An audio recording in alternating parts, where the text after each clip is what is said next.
Now joined by Boog Powell, who has fixed a few sandwiches there on Utah Street, was the MVP of the 1970 season in the American League. And Boog, you were a part of the arrival of Frank Robinson in '66, and tell us a little about what you saw and what he meant to the ball club at that point. When we first saw him, I don't think anybody really knew or understood or what to expect. And Frank got in the batting cage down there, and he was rattling balls through the coconut trees down there. And I turned, and Andy Etchebarren turned to me, and he said, "Boog, we just won the pennant." And that was in spring training. And I said, "Yeah, I think you might be right." And we were good, and we knew we were good.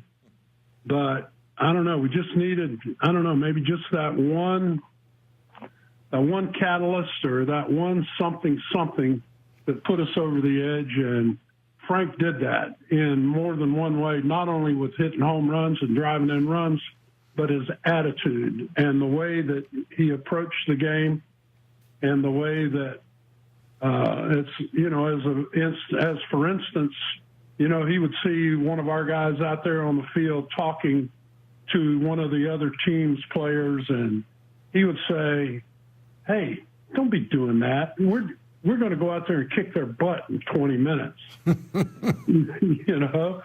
say, "You want to get together with them? Get together with them after the game or something." But it doesn't look good when you're out there kissy and smiley when you're going to kick their butt. Boo, that was the attitude that Frank had, and that was the attitude that he brought every day. And he was not your friend on the ballpark. Could you talk a little? I'm sorry, Boog, I talked over you there, as I always do, out at the grill. But talk a little bit about, have you ever seen a more fearless hitter than Frank Robinson, who was just unintimidatable, if that's a word? Time after time, I'd be, well, not time after time, because most of the time I hit behind Frank. But I just watched him stand about 6 inches from home plate, just hang out over the plate. Here I am, boys. And everybody pitched him inside, and he got hit, fairly often. But you had to be very, very careful in there, because when you came in there, those are the ones that go out of the ballpark and out on the street and that kind of stuff. But he was like you said, he was absolutely fearless. And it was even better when you saw it on the field, or when you saw it, like every now and then I'd be on second base and Frank would be hitting, and I'd watch him, and it didn't really matter how hard you were throwing. It didn't matter what you had. I mean, he was on it. He was hardly ever fooled. And I wish that I could have. There were some times when all ball players do that, but Frank did it all the time. Well, in '66 World Series, the Orioles swept the Dodgers 4-0, and Frank hit 2 home runs against Don Drysdale, Game 1 and Game 4. How impressive was that? What do you remember about that? Well, the first time I was hitting behind both him and Brooksy, and they go back to back, and I go, "Oh no, I'm going to get knocked down in my first World Series appearance," And it was great. And I wasn't sure what to expect, but it kind of took the pressure off everybody. If I remember right, we were down in that game. I think McNally gave up 2 or 3 runs in the first or second inning. And then that's when Mo came in and shut him down. But I can remember, of course, in the second one that he hit in Baltimore, I hit one off of him too that got taken away from me in center field. But it was an inspiration. It really was. Frank was an inspiration to everybody that ever played with him. There's no doubt. Boog, let's go to Cleveland now. You are part of the Indians. He managed the Indians. Man. Tell us a little bit about the first managed game by Frank Robinson in '75, and also, I think both of you each hit home runs in that game, but tell us a little bit about what your thoughts were of Frank managing ball clubs.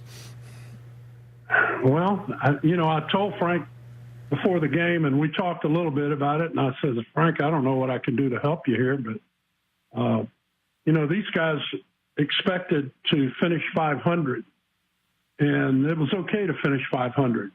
It wasn't okay to finish 500. And Frank didn't accept that, and I didn't accept that. And I said, if there's anything that I can do to help you or anything that I can do for the ball club, let me know, and I'll be glad to help you. And he said, fine, and all that. But anyway, here he is. He's the first black manager in baseball. He's managing a team. He's playing. He's up to bat, his first at bat, and he takes Doc Medich deep in his first at bat. And I said, how tough is this? I mean, just to be on the same field with him and watch him come in, and it was like, now he started thinking about his lineup and thinking about everything else, and it ain't that easy. but it was a great experience for me, and it kind of took the pressure off of me too, really. When was the last time you talked to Frank Robinson? Do you remember? We did a card show last summer, and we got together and we talked about a little bit about some of the discussions that Phil Segui and him used to have in his office, because they used to have a little bit of a difference of opinion on the lineup from time to time. And Frank had a very direct reply, let's put it that way, when Mr. Segui came in there and suggested that he use such and such a lineup. But Frank wasn't very happy about that.